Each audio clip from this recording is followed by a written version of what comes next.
Olá, pessoal. Aqui é o Rafael Rocha. Hoje a gente está no Sensidia Podcast e hoje a gente vai falar de Service Mesh e suas possibilidades, implementações e tecnologia. Enfim, pessoal, vamos falar bastante coisa bacana sobre esse tema que a gente gosta muito de falar, gosta muito de implementar nos nossos clientes. Hoje aqui, pessoal, eu tô com tenho a honra de estar com dois colegas aqui, dois caras sênior, porque já começa até no título deles, né? De Senior Solutions Architect, né? O Flávio Lopes, Senior Solutions Architect para Financial Services, né? Para a indústria financeira. E o Marcelo Dias aqui, também Senior Solutions Architect, com background, com expertise em integrações, microserviços e arquiteturas modernas. Pessoal, muito bem-vindo ao nosso podcast. A ideia é a gente falar um pouco aí do que é esse bicho, né? O que é o tal do Service Mesh, para que usar, quando que usa, que tipo de problema resolve, né? Vamos falar um pouquinho do panorama geral do mercado. E é isso, para abrir, gente, eu queria falar um pouquinho sobre como chegamos até aqui, né? Quando a gente está falando de Service Mesh, é um problema que a gente já vem a endereçar, né, gente? Que a gente precisa endereçar já há muito tempo, né? Então, esse não é um problema novo, né? E como é que vocês enxergaram isso, né? Vocês, com todo o background, aí, toda a experiência, como que o Service Mesh chegou até aqui, né? O que vocês contam? Marcelo, abre pra gente aí, fala um pouquinho da sua experiência também, né, com esse tipo de arquitetura distribuída, né, de microserviços, depois culminando ali com o Service Mesh. Conta um pouco para a gente. Claro, perfeito, Rocha. Não, primeiro, parabenizar a Sensidia por essa iniciativa, né, dos podcasts para produzir e compartilhar esses conteúdos técnicos e agradecer a oportunidade de poder estar participando, né, de um desses conteúdos. Tá? Falando um pouquinho, né, sobre a história do Service Mesh, né, eu gosto sempre de dar um passo atrás e falar um pouco sobre o estilo de arquitetura de microserviços, né? Comparando com um estilo de arquitetura monolítica, né, onde você tem ali os monolitos, que são sistemas que têm todas as suas funcionalidades, as suas capacidades de negócio rodando sobre um mesmo processo. A gente passa a ter agora um estilo de arquitetura de microserviços, onde você tem serviços menores, independentes, para atender essas diferentes capacidades de negócio, né? E com isso foram surgindo tecnologias que foram auxiliando, né, alavancando esse estilo de arquitetura, como containers, a orquestração desses containers, como um cluster Kubernetes, por exemplo. E aí que entra, né, a questão do Service Mesh, né, que vem para preencher algumas lacunas relacionadas a requisitos não funcionais da complexidade desse estilo de arquitetura, né, como segurança, gestão de tráfego, observabilidade. Legal.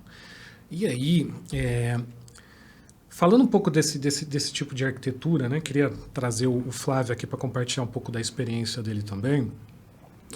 Flávio, a gente, né, há bons anos atrás, né, a gente não vai falar quantos anos, né, mas bons anos atrás, a gente já tinha desafios, né, desse tipo, né? A gente tinha lá eu lembro de que a gente tinha o Com+, né, na arquitetura o Corba, depois veio o Java com EJB, né? Então, assim, toda uma tentativa, né, cada vez mais a gente de granularizar, né? Isso é um tópico de engenharia de software que, cara, na primeira página ele já fala de componentização, fala de ter componentes de alta coesão e baixo acoplamento. Essa, cara, primeira linha quando a gente começa a estudar engenharia de software, né? Boas práticas de software. E boas práticas de software, né? E naquele tempo, a gente tinha também esse tipo de desafio, né? O que difere, assim, o que evoluiu de lá para cá? Os desafios continuam os mesmos, né? Assim, de comunicação. Desde que a gente tem sistema, né? Na verdade, a gente tem necessidade de integrá-los, né? Assim, há um bom tempo, né? Os sistemas não são mais isolados, né? E eles precisavam se integrar, né? Então, tem ali desde a integração, né, por arquivos, né, que veio lá atrás, depois a integração via banco de dados e tal, e aí chegou de fato nessa parte dos componentes. E de lá para cá, tá, o que tem de diferente? A escala. Tá? Talvez o ponto principal aqui seja a escala. Tá? Então, hoje a gente tem muito mais sistemas, porque os sistemas também foram se especializando. Antes a gente tinha um sistema que fazia tudo, né? Depois começou-se a quebrar, tá, esse sistema que fazia tudo, né, que era um monolito ali de sistema, e começou a quebrar ele em peças funcionais. E aí esses sistemas também tinham que se integrar, e eles também tinham componentes, né? Essa parte, a hora que a gente começou a quebrar de fato os sistemas ali de especialização, que nasceu essa arquitetura de componentes, né? Agora, junto com a internet, junto com a escala de negócio que nós temos hoje, né? Lógico que as evoluções elas não acontecem sozinhas, né? Então, elas acontecem em ondas, né? Então, a gente tem aí tanto a possibilidade da internet com conectividade, etc. Esses sistemas foram se criando e aí essa complexidade aumentou, tá? E aí que nasceu, de fato, ali uma arquitetura, ali começou a nascer uma arquitetura de máquinas virtuais, ou seja, sistemas estavam ali também dentro de um contexto controlado, né? E precisou também otimizar, porque também tinha ali a necessidade de provisionamento de máquina, etc., que era uma complexidade, né? Instalação, velocidade de entrega para o negócio, né? Aí que a gente chegou, de fato, numa arquitetura de microserviço, e isso que trouxe o desafio, inclusive, do Service Mesh, porque da mesma forma que os sistemas começaram a se multiplicar, né? Os serviços, né? Ou os microserviços também se multiplicaram. E como que a gente gerencia essa complexidade, né? A gente muitas vezes começa com um sistema mais simples ali, começa com 10, 15 microserviços. Em arquiteturas mais complexas você chega a ter mais de 1000 microserviços. E como que você gerencia isso? Legal. Quando você, Flávio, quando você fala de gerenciar, né, assim, que tipo de elementos que a gente precisa considerar ser gerenciados, né, assim, porque nesse contexto de cada vez mais eu ter componentes e ter serviços granulares, né? Aí que entra o conceito de malha de serviço, né? Assim, você começa a ter, como aquilo que você falou, né? Aquele ponto de, cara, a gente tinha algumas aplicações monolíticas. De lá para cá a gente começou a quebrar em serviços e microserviços e agora functions as a services, enfim.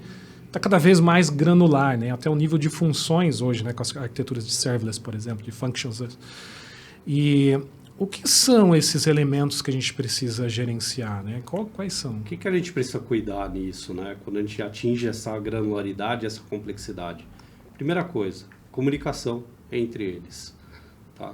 Eu gosto de trazer para um paradigma mais pé no chão. Imagina, tipo, se você está ali conectado com o sistema e acabou ali a sua conectividade de internet, por exemplo.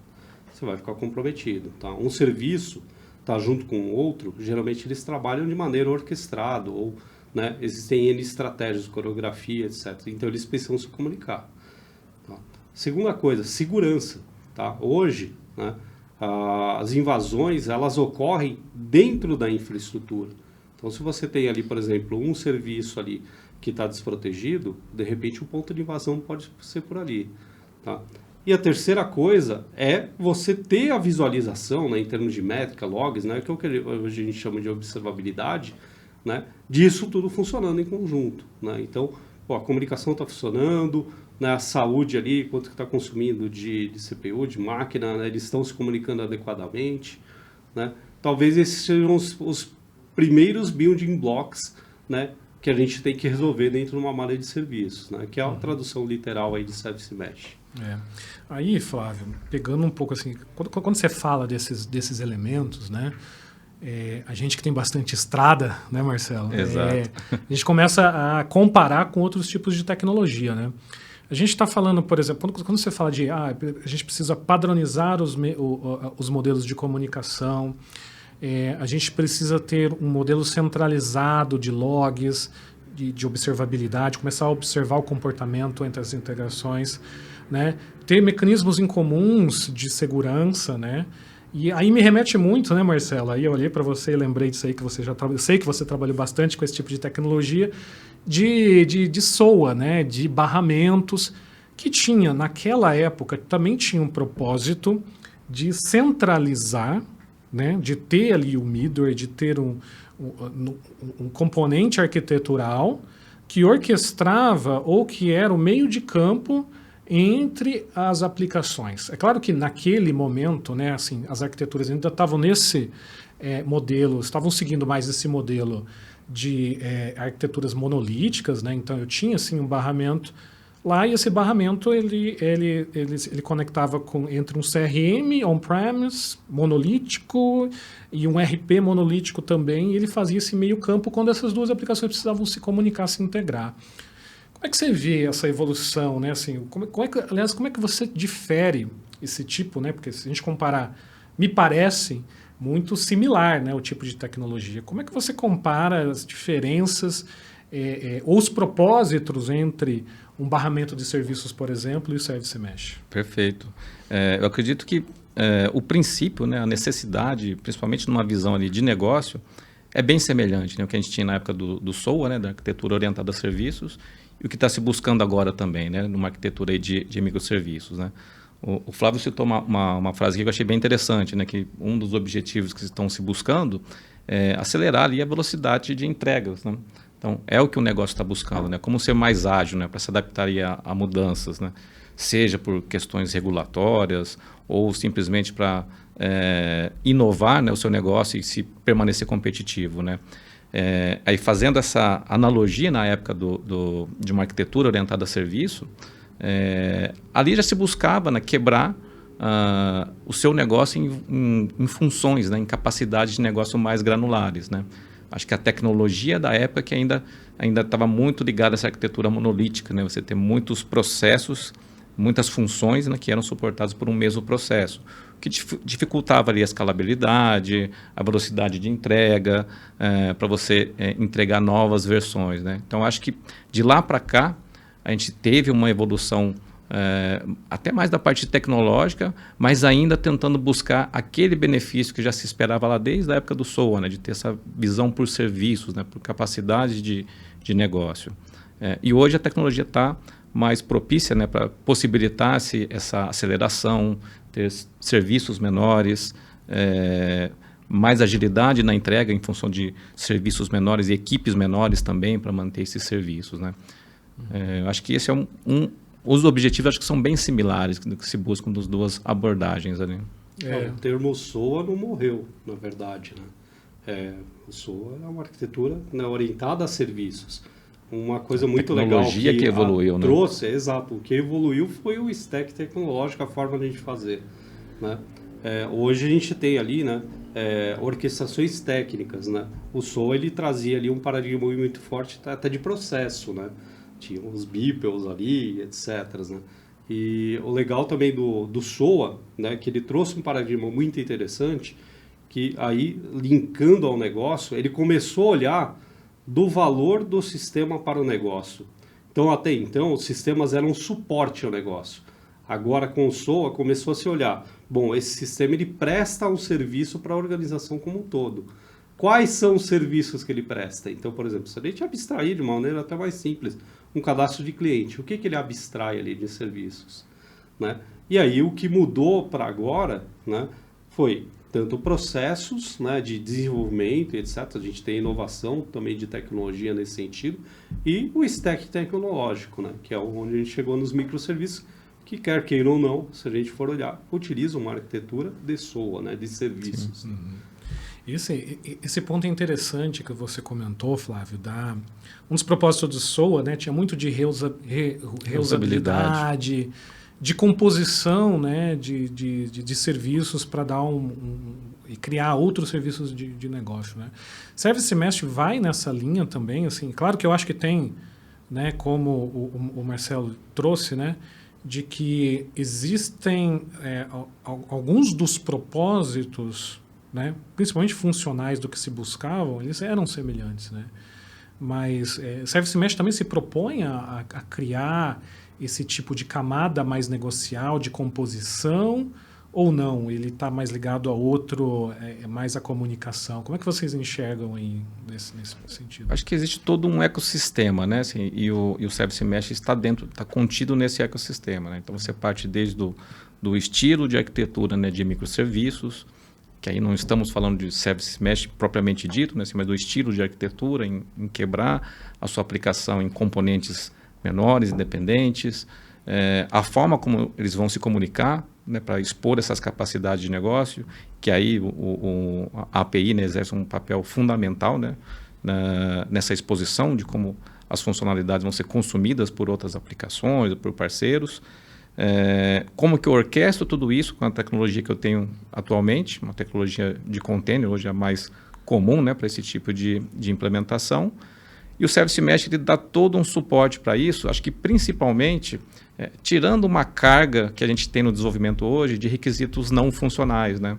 Então, a gente acaba, querendo ou não, acaba perdendo muito tempo ali, né, para implementar uma segurança, uma monitoração, né, uma observabilidade, estratégias de deployment de novas versões de serviços, e tudo isso vai consumindo o seu tempo. E é tempo que o negócio está deixando para lançar um produto ali no mercado. Né? Então, eu acabo gastando ali 2, 3 sprints para resolver isso. E o Service Mesh vem para completar esse ecossistema, agilizando justamente essa parte. Então, como que eu consigo acelerar assim, a gestão aqui dos meus microserviços e eu conseguir realmente focar ali no desenvolvimento de código para negócio, né? E não para infraestrutura, né? Não para requisitos não funcionais.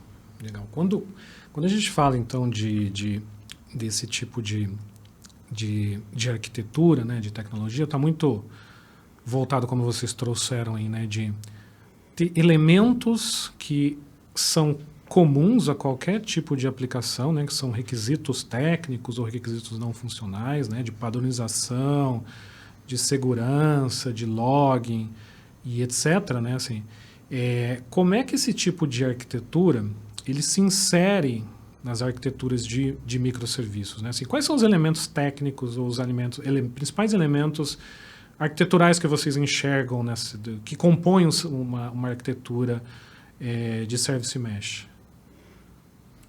Em termos de tecnologia, né, nós temos hoje, né, os containers, né, tecnologia de container que viabilizou a construção de componentes menores, mais autocontidos, né, que impactou também em equipes menores, que exigiu uma orquestração melhor desses componentes, né, como que eu ganho ali em escalabilidade desses containers.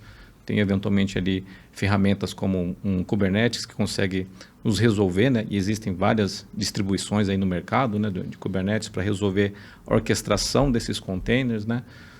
Soluções de Service Mesh de mercado, como um Istio, um Linkerd, que vão,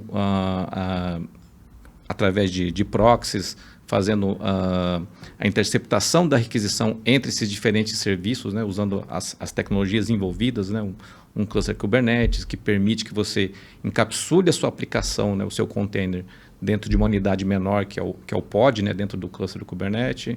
Você pode ter um outro container num padrão de sidecar, que é o que vai interceptar essas chamadas e garantir a aplicação de políticas desses requisitos não funcionais, né, garantir a segurança, autenticação, autorização, gerar as métricas de acesso, logs de acesso.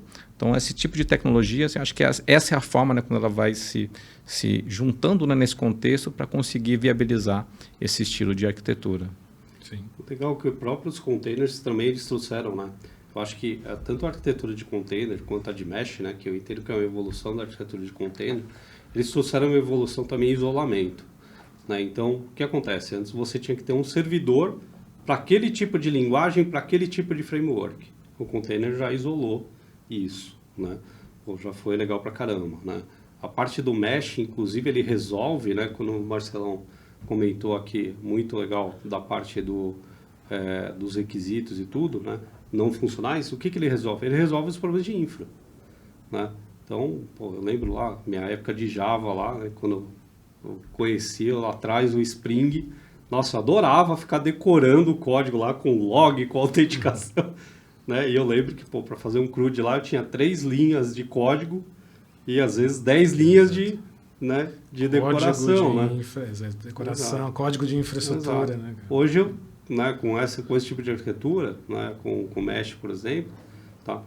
Eu tenho o isolamento, que é muito legal, então eu posso ter ali, por exemplo, um microserviço, sei lá, escrito em Node, ou em .NET, ou em Python, ou em Java, falando com outro de outra linguagem, tá? E eles estão usando a API, né, com um mecanismo de comunicação. A API de uma maneira bem ampla, né, porque a API, hoje a gente fala muito de API, né, muito no paradigma de REST, mas existem vários outros mecanismos.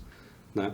E ele abstrai toda essa parte de complexidade de infraestrutura, ou seja, você de fato foca no código, né?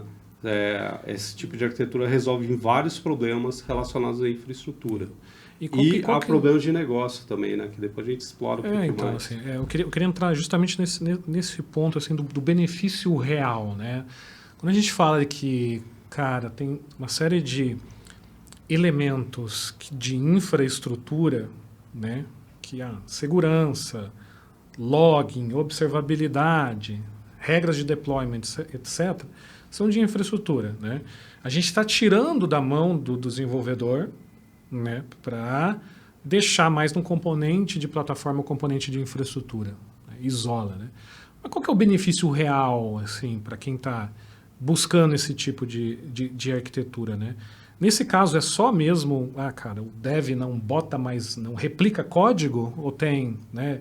Porque, como você falou, né, assim, cara, quando você vai lá criar a sua aplicação, você tinha que embarcar, né, no código ali o framework de segurança. Você tinha que embarcar o framework de login, você tinha que embarcar o framework de comunicação, né? Agora, tirando do desenvolvedor isso, assim, o benefício é realmente mais agilidade só? Que outros benefícios você enxerga? Eu acho que o primeiro benefício, de fato, é agilidade, tá?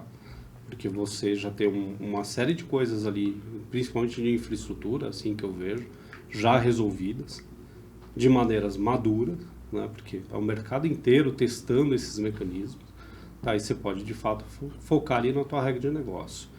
Primeiro, agilidade, tá? O segundo, quando a gente fala de isolamento, tá? Quanto, né, a gente não brigou lá, né? Tipo, essa empresa trabalha com a tecnologia tal, né? Ou a outra, né? Pô, a gente perdia um pouco disso, porque as empresas acabam ficando escravas dessas tecnologias muitas vezes. Com isolamento, por exemplo, a gente ganha independência, tá? Então eu posso, inclusive, integrar com outra empresa que trabalha com outra tecnologia, né? Ou dentro da minha empresa, por exemplo, um departamento, né? De repente ele está ali especializado, tá? Vou dar um exemplo aqui no ramo de finanças, que é a minha especialidade, né? Em finanças hoje, pô, o Python, o R, né, para análise, etc., é o que há, né? Agora, para desenvolvimento de aplicações mais voltadas à integração, a processo e tal, pô, aí dá o Java, o .NET e tal. Como que a gente faz um se comunicar com o outro? Tá? É com esse tipo de arquitetura, tá? Então, esse isolamento também tem um ganho de otimização operacional que acaba rebatendo numa redução de custo, tá? Então, a gente consegue ter um time to market mais rápido, né? Remontando até as arquiteturas anteriores, a gente tinha aqui, né? Vamos lá fazer um projeto de tecnologia, vamos fazer um projeto de sistema. Peraí, aonde que ele vai ficar hospedado? Eu tenho que comprar o servidor, tenho que provisionar o servidor, né? Tenho que instalar os softwares básicos do servidor, como que eu vou monitorar, como que eu vou, né? Esse tipo de arquitetura já resolve tudo isso. Então, eu consigo sair ali de uma parte que talvez não tenha uma entrega de negócio de valor, que era um delta T considerável, né? De fato, ali a parte de negócio já direto, tá? Que é o código, que é o que a gente comenta. Exato. Eu acho que a agilidade, assim, é a palavra em questão, né? Quando a gente tira esses requisitos não funcionais, né, esses requisitos de infraestrutura da mão do desenvolvedor e leva isso para uma plataforma, a gente não está querendo dizer aqui que isso não é importante, né? Assim, são itens essenciais, né? Mesmo para o negócio, mesmo que indiretamente o negócio está expondo as capacidades dele, seja internamente, para parceiros ou de forma pública, né? Então tem que ter segurança, tem que manter a operação funcionando, então tem que ter observabilidade, tem que ter resiliência. Então tudo isso assim, é essencial, assim, a gente precisa ter isso. Só que o negócio precisa de agilidade na perspectiva de negócio. Para lançar um novo produto. Exato, né? Para lançar um novo produto, para cumprir um prazo regulatório. Como que eu vou justificar para o negócio? Assim, eu tenho um projeto ali que precisa durar 3 meses. Espera um mês aí, que precisa durar daqui a 3 pouco meses. eu começo a desenvolver o né? código do que você me pediu ali da integração. Você me pediu ou da regra de negócio. Né? Geralmente, quando a gente trabalha num modelo ágil, você tem ali sprints, né? Que varia muito de empresa para empresa, mas 2, 3, né? Algumas adotam 4 semanas a sprints. Como que eu vou explicar para o negócio que um projeto de 3 meses, eu vou levar 2 sprints só para definir o modelo de autenticação e autorização? Assim, não faz sentido. Assim, e os desenvolvedores podem ficar tranquilos, né? Sempre vai existir necessidade de código, né? Só que vai focar em código de negócio, né? Aquilo que não traz o valor direto para o negócio, a plataforma consegue resolver. Mas o código sempre vai ter necessidade, né? Como que eu entrego uma feature de negócio? Mas quando a gente está falando dessas arquiteturas para o lado de infraestrutura, eles trouxeram também todo um stack de infraestrutura como código, né? Ou seja, eu parametrizo como eu vou fazer o deploy da minha infraestrutura, né? Então, assim, é lógico, né? Lá atrás a gente tinha aquele pessoal de infra, tinha o cara que era especialista em script, né? O cara era o ninja do Bash script ali, né? Hoje esse cara é o ninja de Terraform, esse é o, né, de GitOps, né? Tudo. Não, muito bem. Remete muito, cara, você complementou muito bem o que eu ia falar, né, de o advento de Platform Engineering, né, que vem muito nessa linha, né, de que, cara, eu tenho elementos da minha arquitetura que são mandatórios, não dá para abrir mão de segurança, Exato. de observabilidade. Por que observabilidade? Porque quando der problema, e a gente sabe que software dá problema, a gente ter ali a rastreabilidade, ter o acesso ao log e saber exatamente onde deu o problema para corrigir. Isso, de novo, é time to market, é o que vocês estão falando, né, de time to market. Então, assim, o advento de Platform Engineering vem muito nessa linha, né, de trazer ferramentas que são mandatórias, né, pro produto, para qualquer tipo de produto, que não dá para abrir mão, né? Por outro lado, você deixa o seu desenvolvedor ou time de engenharia de software ali muito mais focado, né, nas regras de negócio, né? E isso também vai trazer agilidade, né? Porque ele vai conhecer cada vez mais do negócio, do algoritmo do negócio, regras de negócio, soluções de negócio, né? Então isso dá traz esses benefícios que são bastante tangíveis, né, quando a gente fala.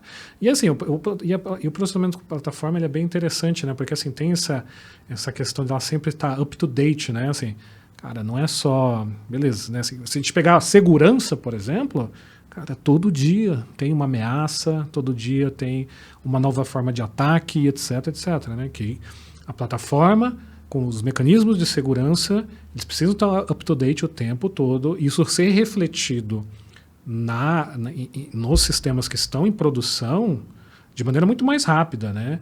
Aí é que entra automação, parametrização e etc. para conseguir fazer com que isso chegue lá no nosso deployment, tá? E isso não pode gerar indisponibilidade. Tem isso também. Ou seja, eu estou aplicando um patch de segurança, eu vou ter que indisponibilizar meu sistema. Aí é outra coisa que os containers e as arquiteturas de mesh ajudam muito, tá? Porque você consegue ter, por exemplo, um canary release, né? O que é um canary release? Né? Eu escolho uma regra, né? Quando eu vou entregar uma nova versão de roteamento, tá? Tem N estratégias, né? Então, por exemplo, olha, a parte do consumo, né, que os meus clientes estão demandando aqui da minha infraestrutura, da minha arquitetura, vai para esse lado aqui para V2, tá? A parte vai para V1, né? Então, você vê, traz uma segurança muito grande, tá? Aí estou falando de segurança para o negócio, tá? Dá para fazer as entregas mais rápidas, dá para aplicar alterações de maneira mais seguras, né? E eu não estou falando de segurança da informação, tá? Estou falando de segurança para o negócio em si, né? De disponibilidade. Exato. A própria formação das equipes, assim, você acaba ganhando em agilidade, né? Que é muito comum, né? Você vai ter um novo projeto, uma nova funcionalidade, você às vezes não tem ali o recurso ali disponível, ou precisa contratar um novo recurso, ou contratar uma consultoria para te ajudar ali a implementar aquele projeto, né? Como que eu vou conseguir contratar se eu vou ter que exigir que ele conheça aquela linguagem específica, aquele framework de segurança, aquele framework de observabilidade, aquele framework para fazer as estratégias de deployment, o roteamento de requisições? Então, até isso, esse tipo de plataforma consegue fornecer esse ganho de agilidade. Então, fica mais fácil de você formar uma nova equipe que conheça determinada linguagem. Eventualmente, você pode até qualificar naquela linguagem e qualificar no conhecimento do negócio. Aquilo que é recorrente, né, que são requisitos que precisam ser implementados mais recorrente, a plataforma resolve. Então não precisa buscar isso toda vez no mercado. Legal. Exato.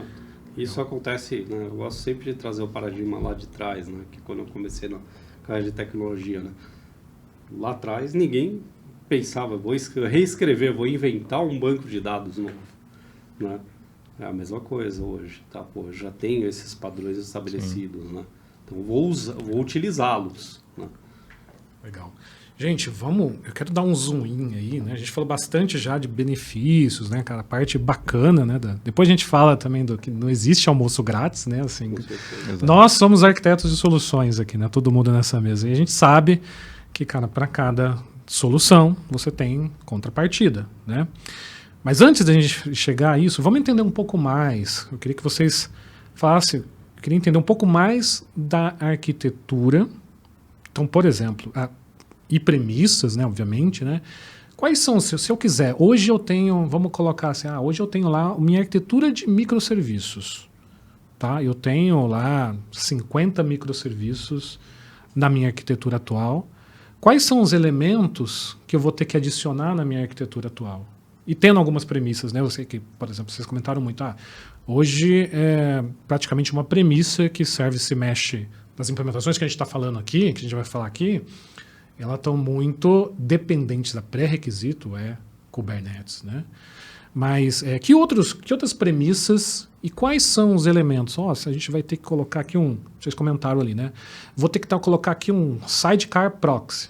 E qual que é a implementação desse sidecar?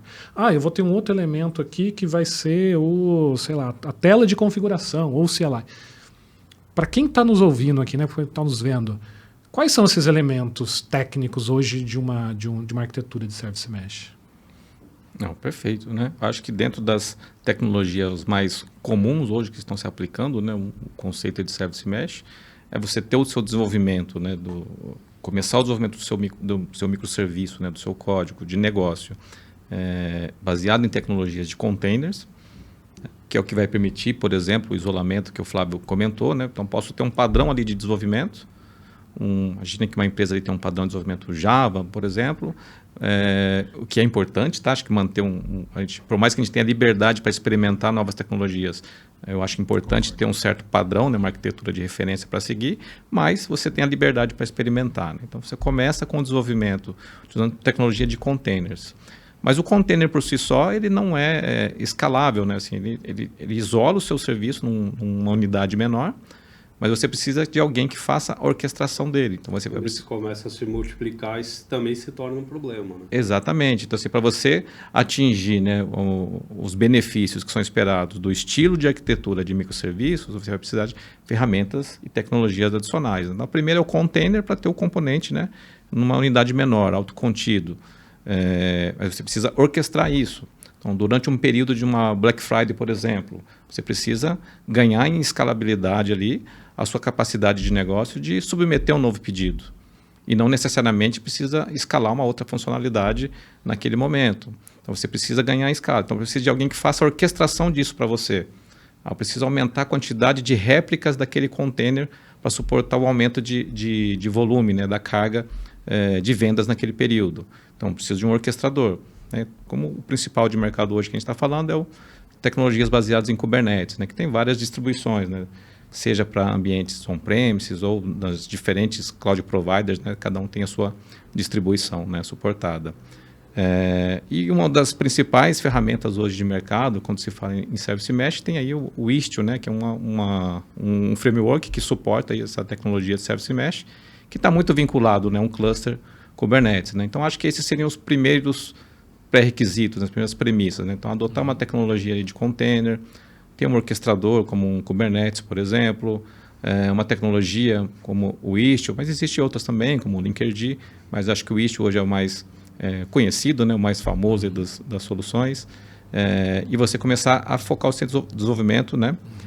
Nesse tipo de formato. Então, quando você implementa, né, serviços usando um orquestrador como o Kubernetes, você tem a sua menor unidade lá, que é o pod, né? Tem o pod, você vai ter ali os seus deployments, onde você define também quantidades de réplicas, políticas de auto-scaling horizontal para aumentar ali, dependendo da demanda, com base em algumas métricas.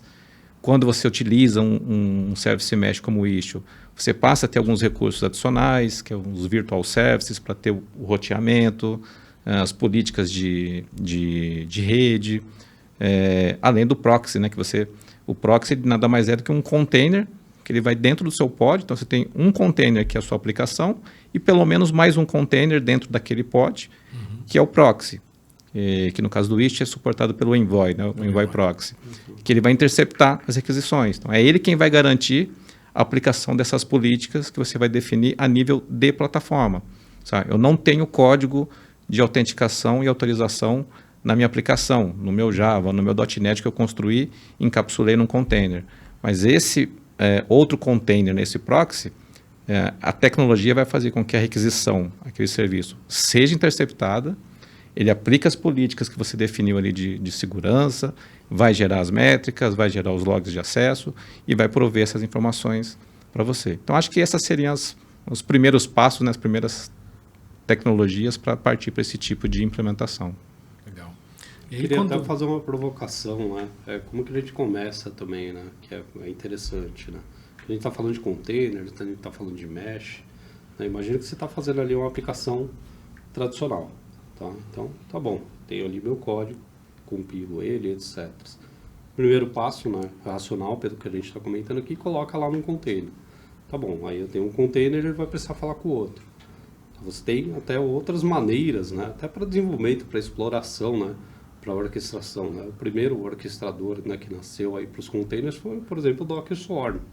Você vai rodar ele na tua máquina, não pesa tanto.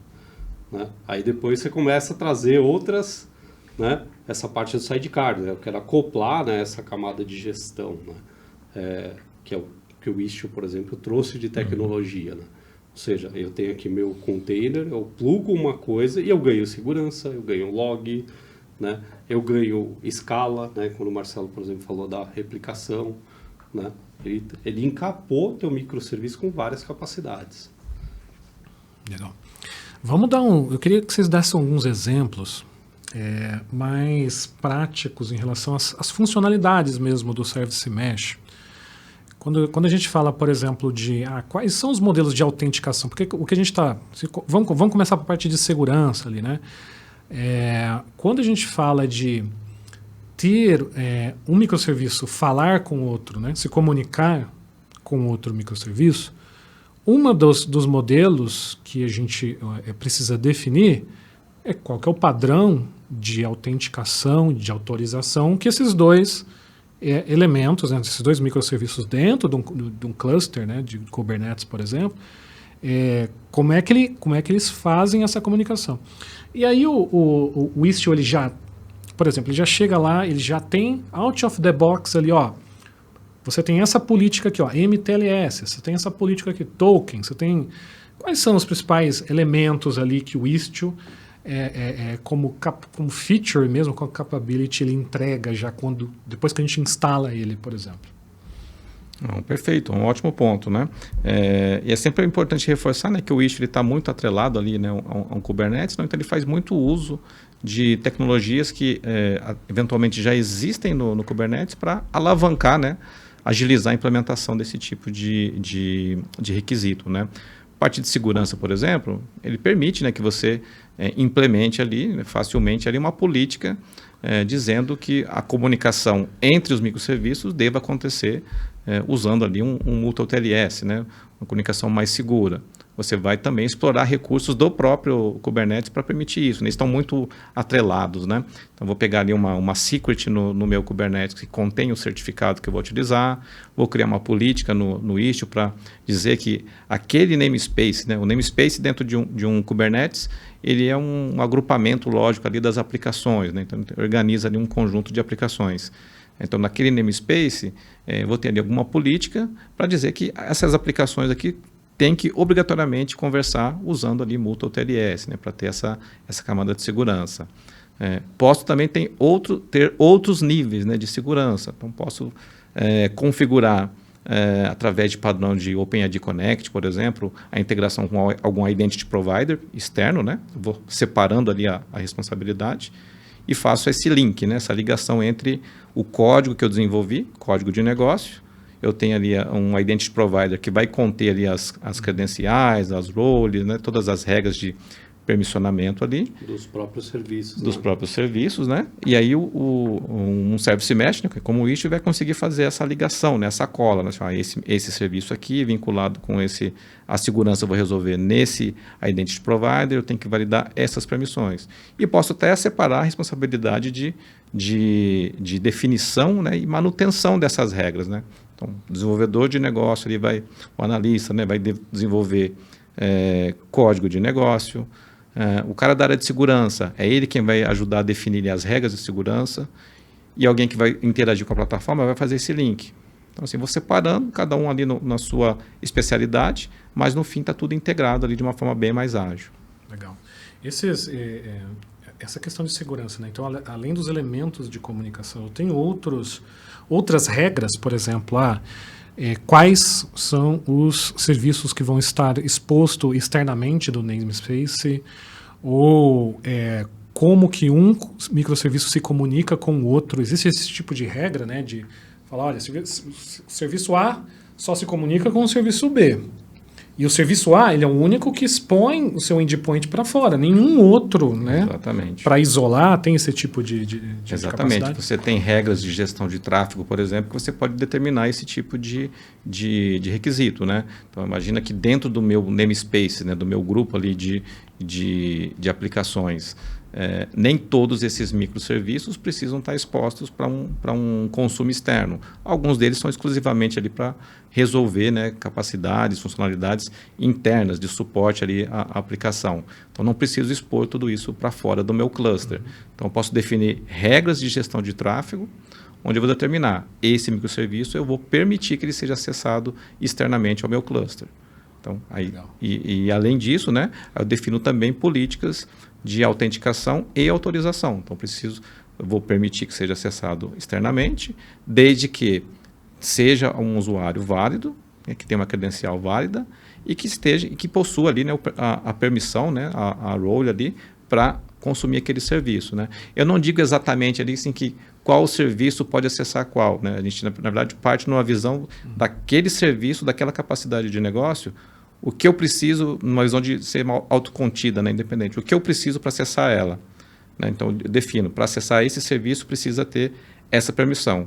Quem tiver aquela permissão vai conseguir acessar. Eu tenho toda a gestão dessa permissão no meu Identity Provider, né?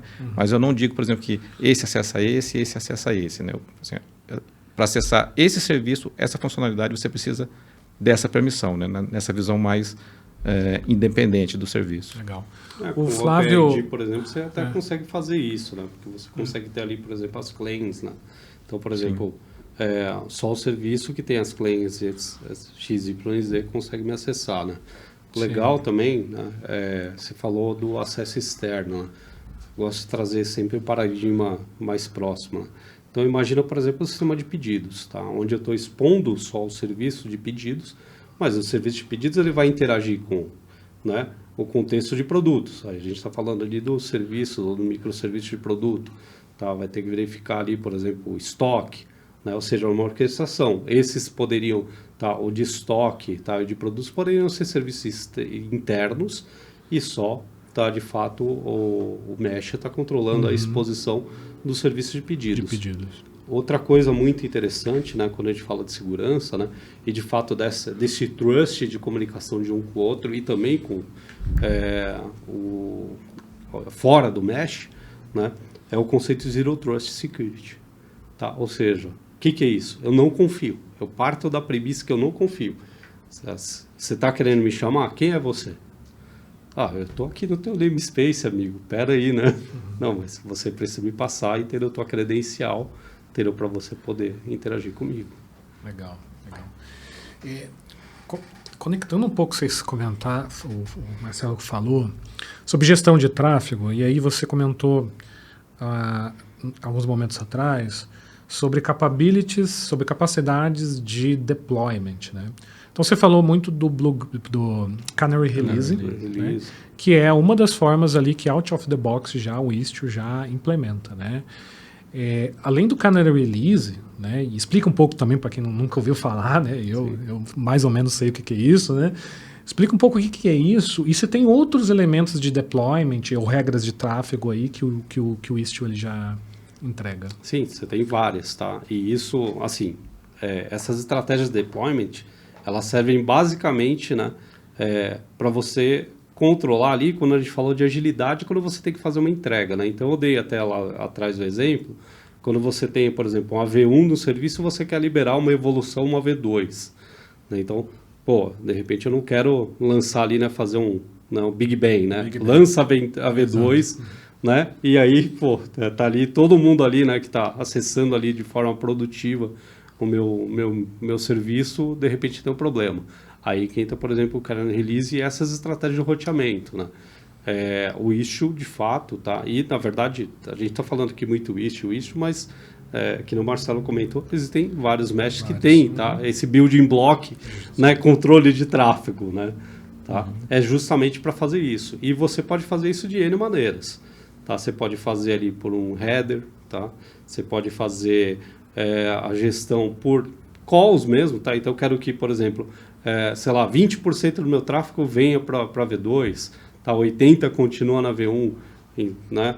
Eu posso, quando eu falo de header, é muito legal. Então, por exemplo, eu estou lançando essa V2 e eu vou pegar ali, de repente, um cliente meu que é piloto, né? Então, eu coloco ali o ID do cliente que vem para cá, vem para V2, né? E eu estou olhando aí com lupa, né? Enquanto a V1 já está ali produtiva, já está rodando um tempão, esse daqui eu coloco a lupa ali, né? Eu falo, pô, como que ele está se comportando, está fazendo o que tem? Ele está conseguindo se comunicar com os outros microserviços que não evoluíram, né? Eles ainda estão na V3, V4, V5, né? É muito legal isso. E ainda nessa linha, né, de estratégias de deployment, né, durante o ciclo de vida do seu serviço, você pode adotar diferentes estratégias ao longo do tempo ali, né? Eu trabalhei num projeto bem complexo, num grande banco, né, onde a gente estava fazendo um processo de modernização de algumas aplicações e a gente acabou adotando-se diferentes estratégias em diferentes momentos do projeto. Então, num primeiro momento, a gente lançou ali a V2 de um serviço, mas ela não era produtiva ainda. A gente queria saber, assim, a performance da versão 2, ela está semelhante ou melhor do que a versão 1? Então, a gente adotou inicialmente uma estratégia de shadow traffic. Eu colocar a lupa, né, que eu falei. Eu coloco ali, eu replico todo o tráfego da versão 1 para a versão 2, mas a versão 2 ainda não é produtiva. Lógico, eu preciso tomar alguns cuidados, né? Não posso fazer, nesse caso... o dado, né? Exato. Tem alguns cuidados que eu preciso tomar, mas foi uma estratégia que foi adotada. Que num primeiro momento descobriu que a performance estava pior. Foi feito um trabalho de performance tuning, revisou o código, adotou novamente ali o shadow traffic, até que viu que estava equivalente e em alguns momentos até a performance estava mais otimizada. Então, passou essa primeira fase do projeto. No segundo momento, agora a gente precisa experimentar essa versão. Selecionamos algumas agências, né, e usou uma estratégia de deployment ali de um teste AB, que seria com um header, por exemplo, né, utilizando essa estratégia. Foi lá, funcionou bem, validou, funcionou bem naquelas agências, agora vamos começar a implantar isso numa escala um pouco maior. Aí partiu para um Canary Release. Agora eu não vou olhar para uma agência específica, para unidades específicas, vou usar uma porcentagem do meu workload. 20% para cá, 80% para cá. E vou aumentando e vou vendo como vai me comportando. Então, a gente acabou usando durante o projeto assim, diferentes estratégias. E nesse projeto, assim, sem uma solução de Service Mesh, o que tornou mais difícil. Porque você altera arquivo de propriedade, implementa um framework para fazer isso. Tem muita coisa que você conseguiria implementar, por exemplo, com Load Balancer. A gente sabe, mas já é uma configuração ali mais forte não é uma Exato. parametrização da configuração do teu serviço de negócio, né? Exato. Em algumas vezes a gente precisava rodar a esteira novamente de CI/CD só para alterar um valor do percentual do Canary Release, né? Com uma plataforma, com um Service Mesh, por exemplo, você faz isso via uma console administrativa, né? Sem mudar nada de código. Como é parametrização, né? Você pode, obviamente, para que eu estou entendendo, você consegue, né, aplicar lá com um clique, ó. Agora é Canary Release, agora é Shadow Traffic, né? E isso ter o menor impacto possível, né? Sem ter que refazer o código, buildar, fazer o redeploy, porque é um modelo baseado em configuração, né? E também é possível fazer por linha de comando também, né? Exatamente. Assim, você tem ali as consoles administrativas que você consegue realizar ali esse tipo de configuração, CLIs, mas também né? você tem, né, via linha de comando, né, arquivos de configuração, como arquivos YAML, por exemplo, que você consegue integrar facilmente com esteiras. O que facilitou tudo isso foi aquela parte do sidecar que a gente comentou, né? Que você tem um serviço e você tem um sidecar ali que está encapando o serviço, que tem toda essa camada que fica monitorando essas alterações, né? É bem legal mencionar isso. Exato. Tem outras coisas também, tá? Outros building blocks, tá? Como, por exemplo, ingestão de falha. Tá? Eu quero simular, tá? O que acontece, por exemplo, se parte do meu sistema parar. Tá? E para que serve isso? Tá? Quando eu recebo aquela falha daquela parte do sistema, eu aciono um fallback, ou seja, eu aciono um caminho alternativo. Como que eu vou simular isso? Né? Por exemplo, a estratégia de mesh trouxe isso. Legal. Bacana, gente. A gente fala muito de... Quando a gente fala do conceito de resiliência, né, de sistemas, esses são exemplos, né, cara? Kernel release, é fallback, é garantir a escalabilidade. Gente, a gente falou bastante de segurança, a gente falou de gestão de tráfego, a gente falou de regras de deployment. Falta observabilidade, né? Um bicho também bem grande aí, né? O que é a tal de observabilidade que a gente sempre fala em Service Mesh? Ponto, porque a gente, né, de tecnologia, a gente gosta de usar os termos, né, e inventar os termos. Na verdade, a observabilidade é o conceito de 3 coisas que não são novas também, né, dentro de um nome novo, né? Então, quando a gente tem uma aplicação, a gente tem que olhar os logs que ela está produzindo, né? Ou seja, eu tenho que ver ali se tem um log de erro, de warning, né? Até de sucesso, né? E tal. Então, eu tenho um outro componente que são as métricas.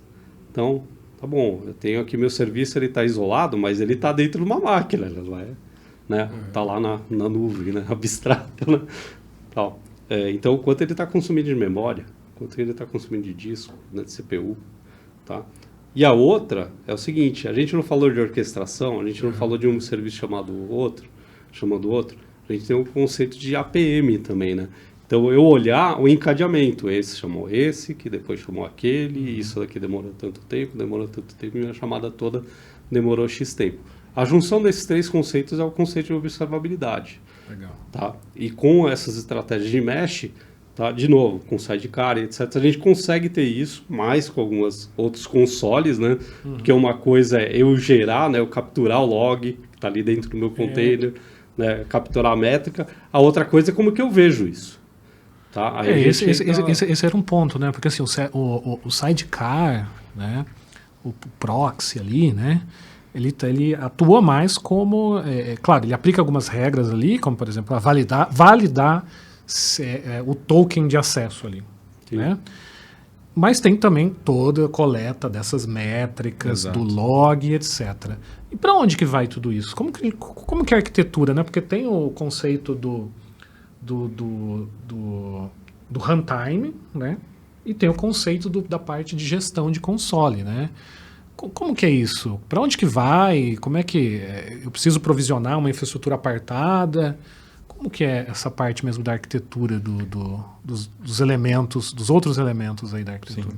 Sim. Hoje soluções que utilizam, né, uma solução de Service Mesh baseado com o Istio, por exemplo, né, que está rodando em cima de um cluster Kubernetes, você pode ter uma estrutura ali para suportar esses pilares, né, de observabilidade, né, como o Flávio comentou, né, que a gente está falando de métricas, de logs e de traces, né, que são os 3 grandes pilares ali que compõem a observabilidade, né? E o uso de um proxy ali, né, de um sidecar que vai interceptar essas requisições, a gente tem esse benefício que ele vai gerar, né, essas métricas, né, produzir essas informações de observabilidade para a gente. Então, métricas, por exemplo, assim, é muito comum, né, as ferramentas aí gerarem métricas num padrão aí de um Prometheus, né, que você pode estar coletando essa métrica, exportando isso para armazenar numa solução como o Prometheus e criar visualizações disso, né? Como num Grafana, por exemplo, e estar visualizando essas métricas e entendendo o comportamento da sua aplicação. A parte de logs, né?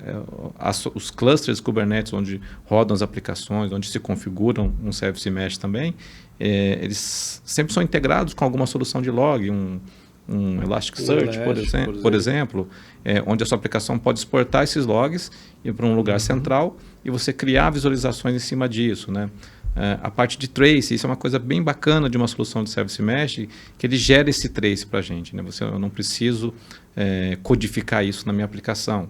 Então, conforme a requisição vai acontecendo, se aquela transação vai acontecendo, ali, chegou num primeiro microserviço, que faz uma chamada para um segundo, que vai para um terceiro, nesse aqui ele demorou um pouco mais, nesse aqui ele deu um retorno de erro, né? Um status code ali, um 500.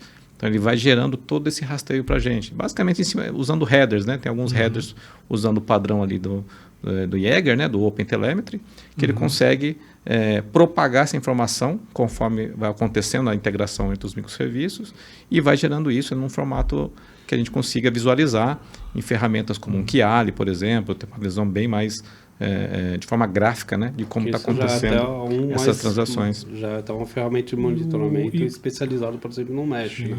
E por curiosidade, então todos esses outros elementos, eles podem ser deployados na mesma namespace, tem que ser numa mesma namespace separada. A parte de storage, ele, como você disse, permite um Elasticsearch, que é um negócio até externo ao seu namespace, né?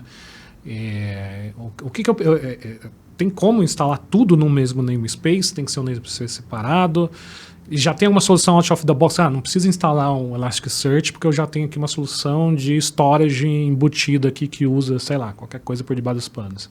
Tem isso? Como é que é debaixo dos panos aí, né? Exato, debaixo dos panos. Algumas configurações são a nível de cluster, né? De onde vai rodar, vai suportar todas as suas aplicações, né?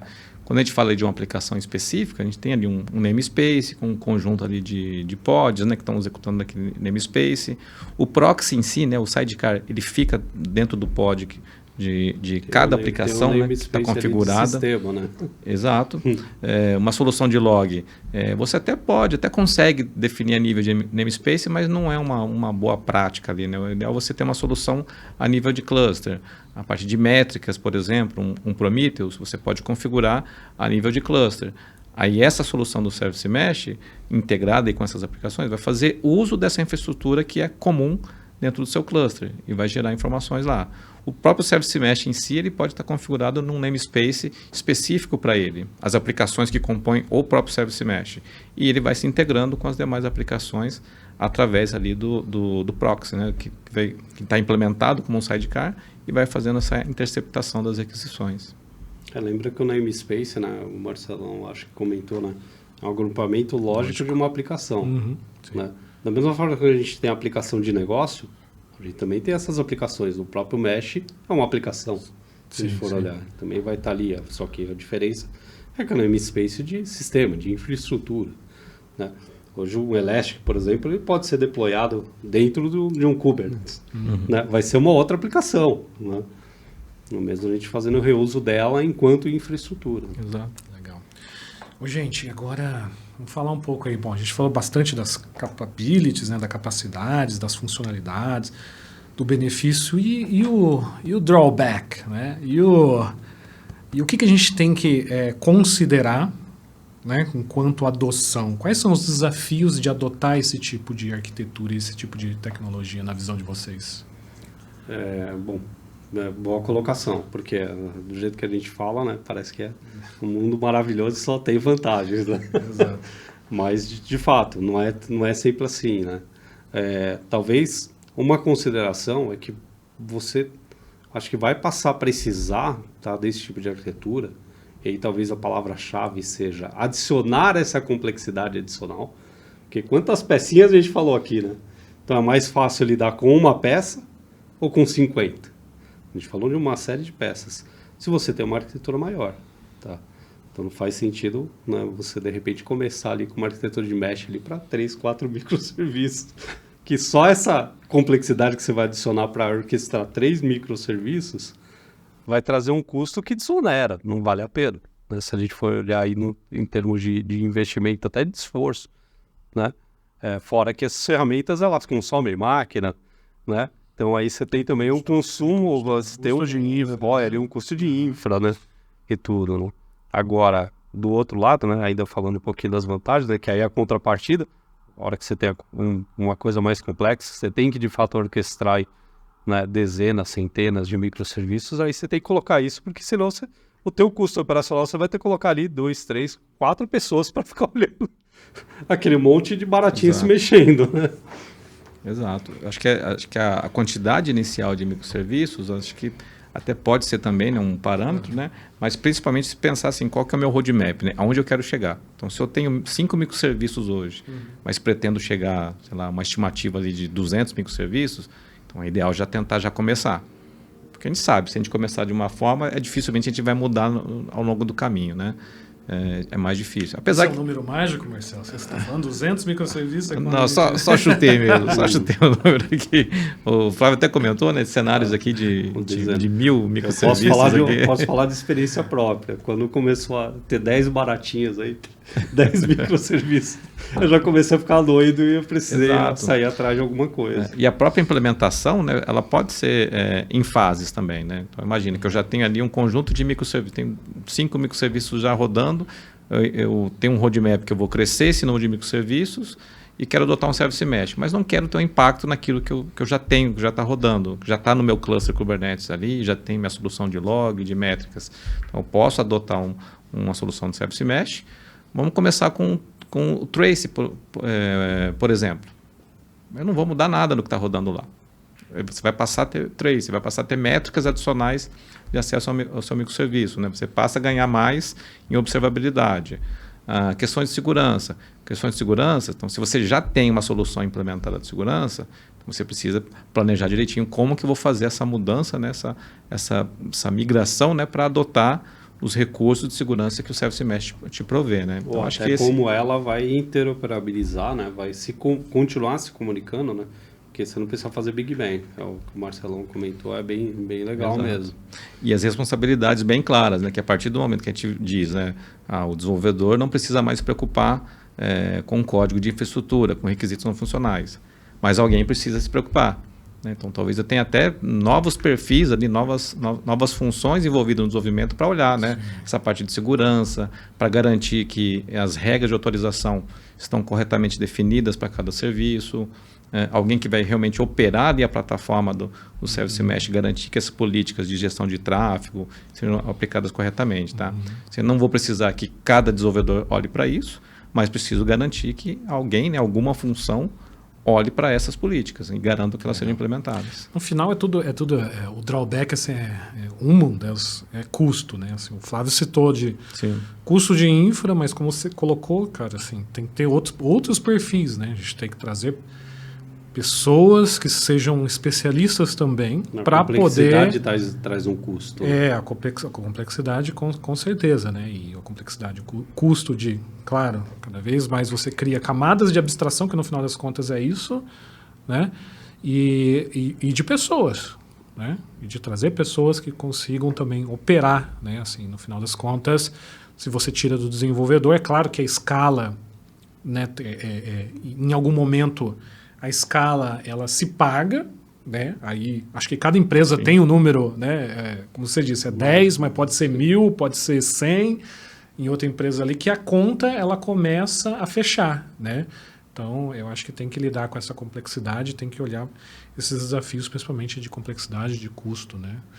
São elementos. E a gente está falando de adicionar complexidade em detrimento do quê, né? Que foi o primeiro papo que a gente começou aqui, né? Em adicionar... Vantagem para o negócio. Vantagem para o negócio. Que traz dinheiro para a empresa. Exato. Tecnologia por si só ali, né? A não ser... A gente, por exemplo, trabalha numa empresa de tecnologia. Então, nosso core business é gerar tecnologia, né? Mas nem toda empresa trabalha dessa maneira. Então, a tecnologia é um meio, né? Não um fim. É difícil mesmo, assim, também, né? Bom elemento esse aí, bom ponto. Porque o quanto de agilidade a gente vai trazer, né? Assim, é difícil tangibilizar que se você tirar toda essa complexidade do seu time de DevOps, por exemplo, ou de desenvolvimento, e passar para a mão do desenvolvedor, o desenvolvedor ele vai ser mais produtivo em escrever regras de negócio do core business. Será que vai ser mesmo? Né? Assim, claro que vai, né? Mas qual que é o... Como que eu meço isso? Como tem medir, que pensar né? nessas estratégias. Então, por isso que para cada cenário, cada situação, né? Assim, essa curva de de complexidade versus benefícios, né? E custos versus benefícios, ele difere, né? Para cada Exato. cenário, para contexto. Eu lembro de uma... bom, na Sensid, né, como vocês sabem, a gente conversa muito, né, com os nossos clientes ali para fazer o desenho de solução, entender os requisitos, fazer demonstrações, explicar ali as possibilidades, ali as alternativas, né? Eu me lembro que um dos clientes que eu estava conversando, justamente para explicar um pouco, né, sobre o Service Mesh, né, a solução da Sensid, os benefícios, um ponto que ele trouxe que eu achei bem interessante, que ele, para aplicações que não eram críticas, ele adotava soluções prontas de mercado, né? Estratégias tradicionais. Aí você nem se aplica, né, o Service Mesh para esse tipo de cenário. Mas para aquilo que era core da empresa, ele adotou a estratégia, não, o que é core eu vou desenvolver internamente. Eu quero desenvolver de acordo com a minha necessidade, né? Assim, quero ter mais controle. Quero ter mais controle, assim, quero ter o domínio disso, quero ter controle. E ele capacitou toda a equipe dele de desenvolvimento. Se eu não me engano, acho que era Java, capacitou em Java, nas melhores práticas, os padrões de arquitetura, nos frameworks de segurança, os frameworks de observabilidade, tudo isso que a gente está falando aqui, mas sem uma solução de Service Mesh, né? Fazendo isso via código, né? Via aplicação. E ele comentou o seguinte, o que aconteceu? Chegou o final do ano, falou, todo mundo pediu demissão e foi para outra empresa. O mercado veio e capturou os meus recursos. Então, assim, esse é até um outro ponto que ele trouxe que eu achei interessante, que é o tipo de agilidade que a gente consegue fornecer também com uma solução de Service Mesh. Então, você não precisa ter recursos extremamente especializados. Eventualmente, você vai precisar para alguma parte ou outra da sua arquitetura. Não, né? O isolamento traz isso. O isolamento traz isso. Vai, chutando aí, né? Esses desenvolvedores eram desenvolvedores Java, né? Você consegue pegar um cara ali de Python, né, por exemplo, e desenvolver um microserviço e entregar a mesma capacidade de negócio. Tá? Talvez, Exato. é lógico, a gente vai olhar ali os requisitos técnicos, a velocidade e tal. Né? São outros 500, né? Mas a gente está falando de dar celeridade para o negócio. Celeridade, né? Ter alternativas. Uma arquitetura de microserviço permite isso, né? Exato. Usar a ferramenta ou os especialistas que tem também dentro da Exato. empresa, né? Exatamente. E aí, bom, vamos falar de Sensidia, né? Assim, e a Sensidia, como é que entra nesse cenário do Service Mesh? Que soluções aí, como é que se complementa as soluções da Sensidia com o Service Mesh? A Sensidia, né, se ela tem uma plataforma bem robusta, né, completa de integração moderna, que atende ali diferentes capacidades ali desde gestão de API, arquiteturas orientadas a eventos, fluxos de integração, monitoramento, governança mais avançada, então uma série de capacidades. E a Sensidia também conta com uma solução específica de Service Mesh, para ajudar a implementar, né, todos esses benefícios que a gente comentou aqui, né, através de uma abordagem, né, focada muito ali em governança, né, os produtos da Sensidia em geral, né, tem uma abordagem ali low code, né, uma interface bem amigável que nos trazem essa agilidade para acelerar o time to market, né, dos nossos clientes, né. Então a Sensidia tem essa solução, além, né, de toda a estrutura de serviços profissionais que consegue ajudar com a parte de estratégia também, de toda a definição de estratégias de APIs, né, e microserviços, né. Então nós temos a nossa solução de Service Mesh, que consegue alavancar, né, toda essa implementação, além da sinergia, né, com os demais produtos que compõem a plataforma, né. Quando a gente fala, por exemplo, de uma estratégia de APIs e microserviços, então a gente está falando não só do nosso cluster interno ali, né, do nosso o tráfego leste-oeste, né, a sua comunicação na rede interna, mas também do tráfego norte-sul, né, que é o que você está expondo para fora, seja para outras aplicações internamente, para parceiros, fornecedores, ou até mesmo aí APIs públicas para permitir ali um ecossistema de inovação, né.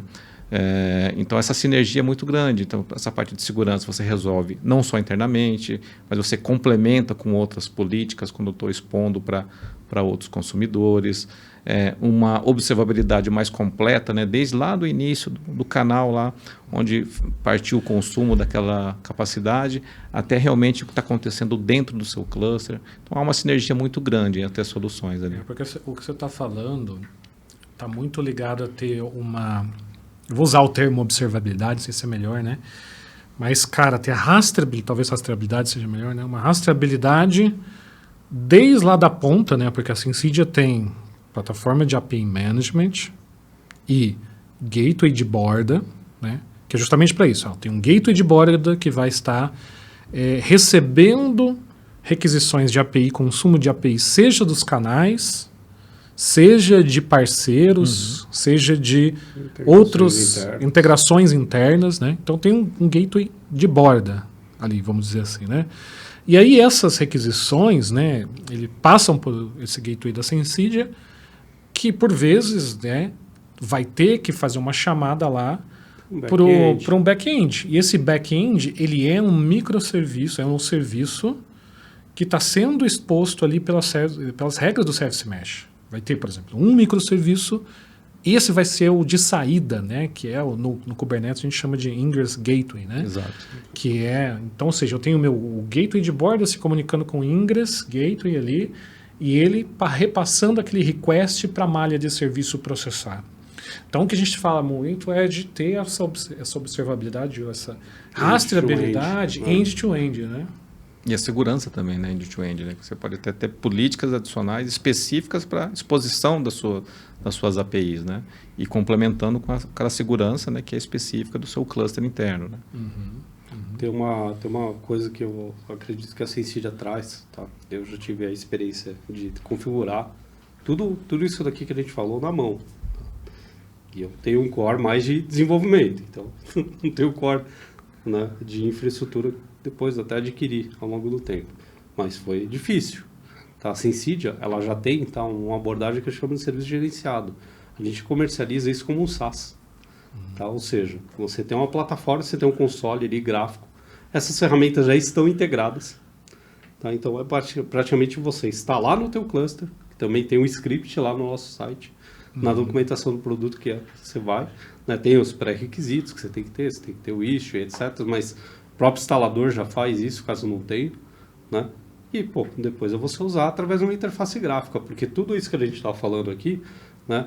A gente está falando de uma composição de ferramentas que elas têm que ser configuradas no teu cluster. Sim.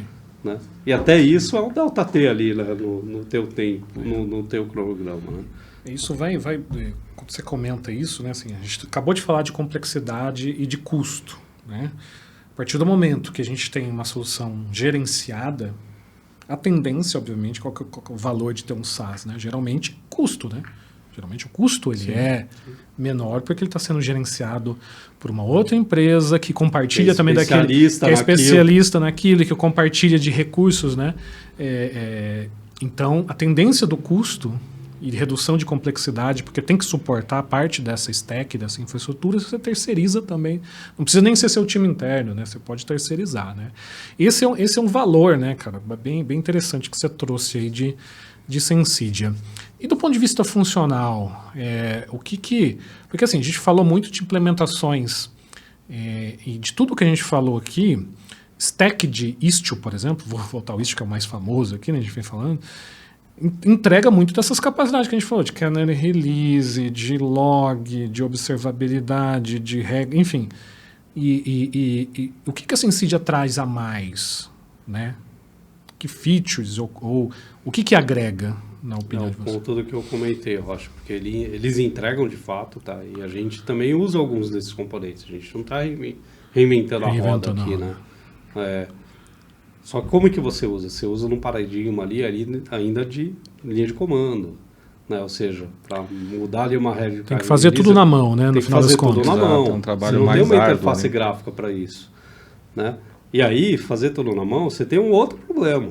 O acesso, porque aquele cara tem que ter um acesso privilegiado, né, ali dentro. Então você já tem um risco controle de acesso, perfeito. Né? Então a gente ainda tem a parte de controle de acesso, né? Tem toda a governança em cima disso, né? Porque a gente é um SaaS. Né? E acho que tem um ponto do tal do YAML hell, né? Que é, cara, quando você tem que configurar isso daí, centenas de YAMLs lá de configuração. Assim, Sensidia um pouco que abstrai isso, né? Assim, traz, além de ser, por exemplo, você ter a opção, obviamente, de low code, né? Que na prática é ter uma tela lá que todas essas configurações que a gente falou, você faz numa tela. Parametrização, né? Você transforma em parametrização. Né? Mas mesmo se a gente quiser usar a Sensidia por linha de comando, a quantidade de YAMLs, né? A quantidade de configurações, ela tende a ser menor. Né? Porque a gente construiu, tá? Eu acho que tem uma coisa que eu gosto muito, tá, na Sensidia, né, particularmente, eu até uso muito isso até com os nossos clientes, né, eu falo que eu tenho várias experiências em várias empresas, incluindo de tecnologia, né.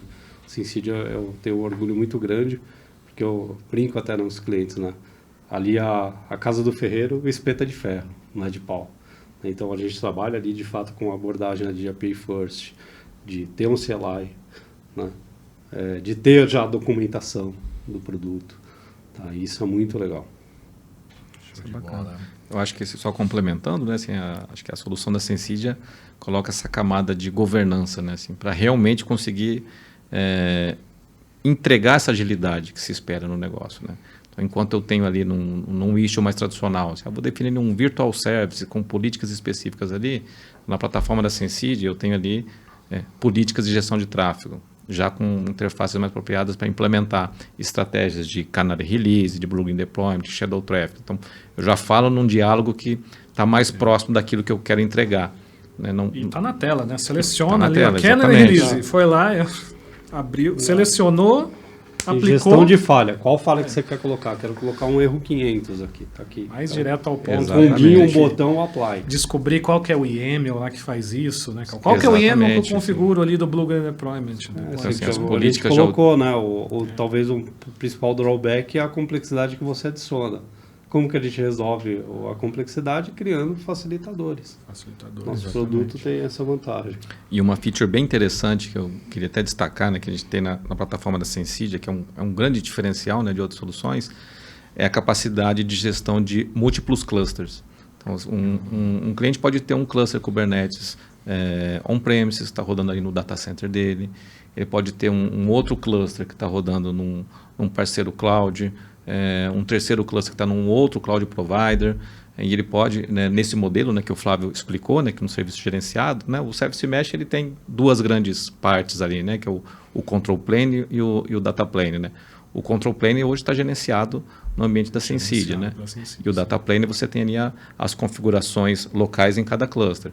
Mas você consegue visualizar, né, fazer a gestão de todos esses clusters numa única interface. E pode ser multi-cloud, né? Então, E pode ser multi-cloud, né? Que é o que ele comentou, né? Por exemplo, um dos clusters pode estar no teu... no GCP, outro numa no cloud AWS, tu ali, AWS, ou pode estar no Azure, teu on-prime. on-prem. Um Rancher, sim. um OpenShift. Então, você pode ter todas essas tecnologias usando ali um Service Mesh e gerenciados todos numa mesma console, né? Então, tudo centralizado ali, em algo bem mais amigável ali, aplicando essas políticas de segurança Quando e isso instala, observabilidade. você não tem só um cluster, tá? No mínimo, tá? Uma analogia aqui que eu acho que todo mundo vai entender, né? Tá? Você vai ter o cluster de desenvolvimento, de Sim. homologação de produção. No mínimo você vai ter 3. E a gente vem enfrentando essa realidade, né? Assim, cada vez mais também as empresas estão sendo, né, híbridas, né? Multi-cloud, estão Exato. tendo mais de uma cloud justamente porque as questões de facilidade, de custo, né? A todo momento as empresas estão revendo isso, né? Uma hora volta para um on-prem, outra hora vai para uma nuvem, migra para outra, né? Então eles querem também ter diversos sabores aí para... A gente, a tecnologia sempre tem uma estratégia de convergência e depois, né, divergência. Legal que a gente é agnóstico, né? Quando segue o nosso control plane, né? Que é a parte que é gerenciada pela Sensidia, né? Tá na Sensidia e independe onde está o data plane, né? Então pode ser Exato. ter múltiplos e independente de onde está, né? Gente, bem legal, bem legal. Vamos falar só no próximo tópico agora. Eu queria falar um pouco de futuro aí, o que vocês estão enxergando de futuro, né? O que vem pela frente em relação ao Service Mesh? A gente falou de uma tendência, essa tendência que a gente está implementando, que já é o multi-cloud, né? Mas o que tem pela frente aí que vocês estão olhando a todo tempo, conversando com o mercado, olhando para o mercado, né? Inteligência artificial, hype do momento, né? Trend do momento, de alguma maneira complementa, não complementa? Que outros elementos além de inteligência artificial vocês estão enxergando aí de futuro? Eu acabei de comentar, né, Rocha, de tecnologia, ela evolui em ondas, né? E essas ondas, invariavelmente, né, a gente cria uma estratégia de convergência, né, para resolver um problema. Então a gente agrupa aquele problema e resolve, e aquilo depois começa a crescer. Então você vê, aqui a gente estava falando de cluster e tal, a gente já falou de múltiplos clusters, né? A gente falou de complexidade dessa, né? Um drawback é a complexidade que traz isso. Como que você vai controlar tudo isso, né? Você vai colocar ali uma quantidade de seres humanos para fazer isso, tá? Aí quando a gente tem, por exemplo, no nosso produto, né, que está totalmente habilitado até para um futuro, por exemplo, de inteligência artificial, porque a gente tem API, tem CLI, tem vários mecanismos de consultar essa instrumentação, a gente consegue, por exemplo, colocar uma camada de inteligência artificial, tá? Há cerca de mais de 3 anos atrás, eu já olhava, né, e um outro parceiro que eu atuava, para a parte de ter a inteligência artificial aplicada em log, para ter predição, né? Então, são tendências de futuro, tá? Outra tendência de futuro aí, né, que eu vejo, tá?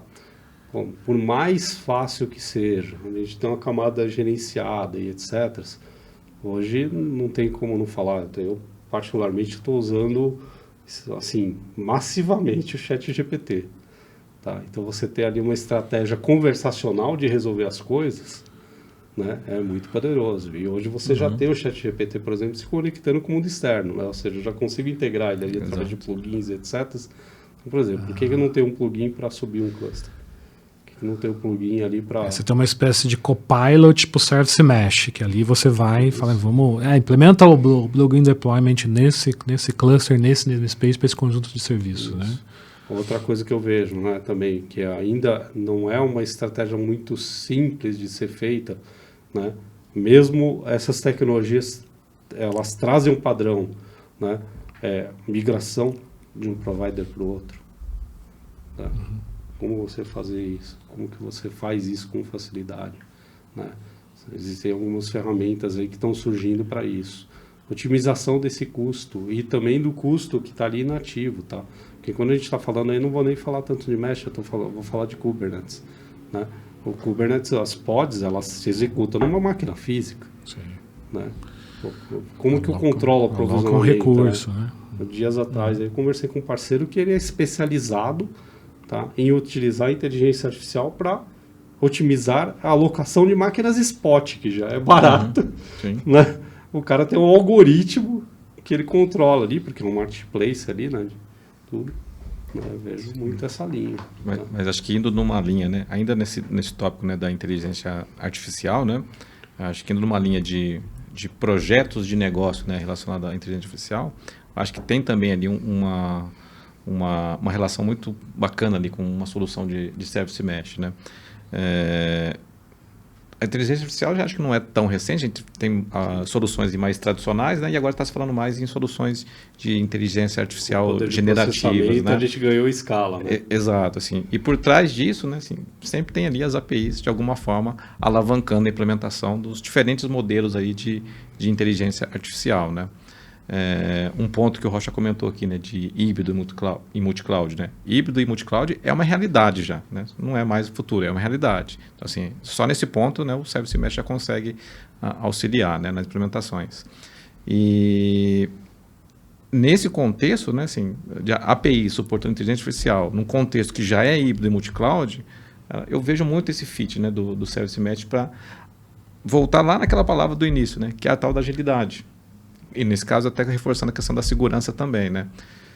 Para eu alavancar esse tipo de solução de inteligência artificial, eu estou expondo os meus dados, o meu negócio, eu estou expondo isso para algum motor ali de inteligência artificial. Então eu preciso fazer isso com agilidade, com segurança e saber o que eu estou fazendo, né? Ter observabilidade. Então acho que é um cenário que eu vejo aí até mais a curto prazo, né? Que a gente consiga auxiliar, né, nessa questão da inteligência artificial. Legal.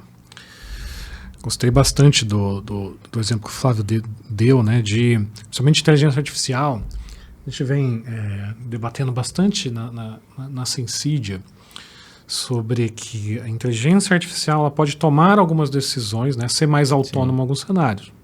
Então, por exemplo, no contexto de Service Mesh, a inteligência artificial auxiliar a tomar a decisão de, qual que é o modelo de deployment ideal para aquele cenário, baseado em aprendizado. Sim.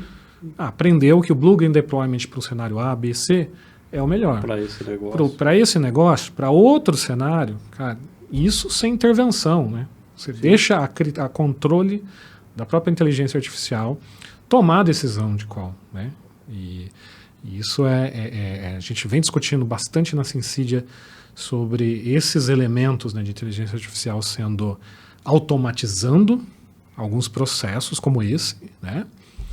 Muito na assistência também, que é o caso do Copilot, né? Então, também ter um prompt ali para você fazer as configurações, sem depender, inclusive, de console, né? Então, são elementos interessantes que a gente vem debatendo bastante.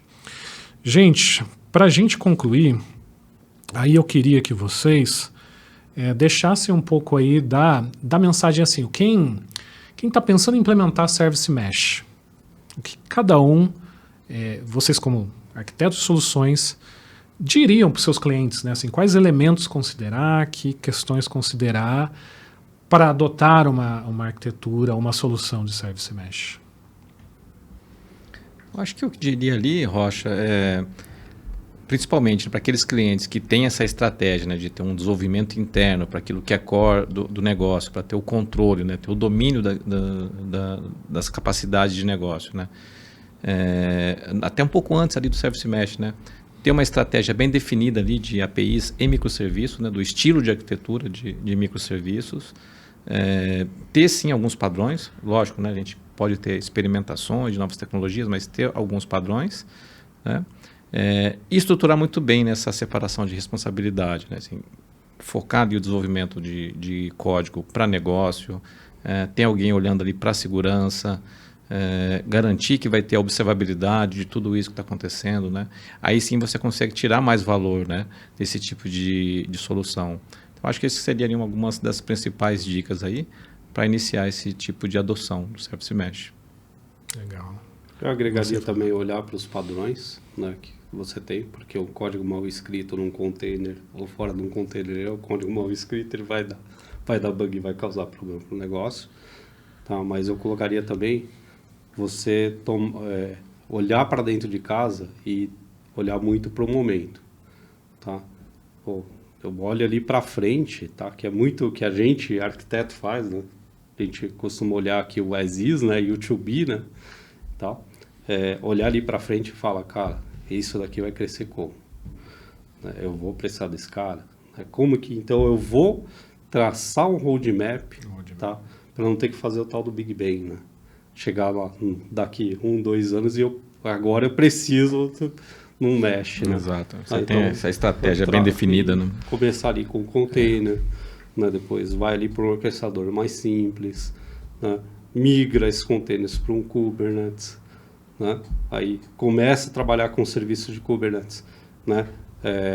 Que ele agrega muito. Então, por exemplo, trabalha com config, externaliza as configurações que você de repente tem no banco de dados, tem na tua aplicação, num config map, num Kubernetes, teus secrets.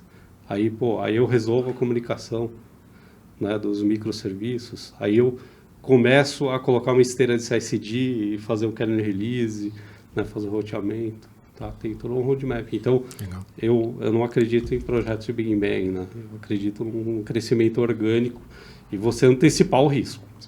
A hora que o risco acontece, você tem que resolver numa emergência, né? E aí tem as salas de crise. Né? Uma evolução, não né, deixa da chegar nesse maturidade, momento. né? Então, talvez a principal dica seja isso. Tá? E olha para dentro de casa. Tá? Qual o modelo de TI que você quer ter dentro da tua empresa. Aí eu estou falando muito para os gestores. Né? Você quer ter ali, né, um exército, né, de pessoas voltadas à tecnologia, ou você quer ter pessoas que consigam te dar o suporte e te entregar valor? Se for nesse sentido, conta com a gente também, né, para ter uma solução gerenciada que você vai resolver esses assuntos de uma forma com redução de complexidade e de custo. Legal. Bacana demais, o Flávio, essa mensagem, né? E para concluir, né, assim, para quem não sabe, a Syncidia, além do software como serviço, né, implementação, de fato, do Service Mesh, a gente também tem serviços profissionais, né? Então, a Syncidia ajuda também, tudo isso que o Flávio falou, desde entender a situação atual, né, olhar para o futuro, traçar o roadmap implementar esse roadmap a 4 mãos, isso a Sensidia faz também. Exato. Né? Com a nossa consultoria, com nossos professional services, com a experiência que a gente tem de implementar projetos como esse em outros clientes. A gente trabalha no ciclo de vida completo, desde a estratégia até a A operação. estratégia, exatamente. Gente, com isso, com essa mensagem final, a gente encerra o nosso podcast aqui. Quero agradecer novamente a presença aí de vocês aí, Flávio e Marcelo, né, super arquitetos com vasta experiência, por esse papo sensacional, cheio de desafio, tecnologia. E é isso aí, gente. Obrigado mesmo, valeu e até a próxima. Obrigado pelo convite também, Rocha. Obrigado pelo convite.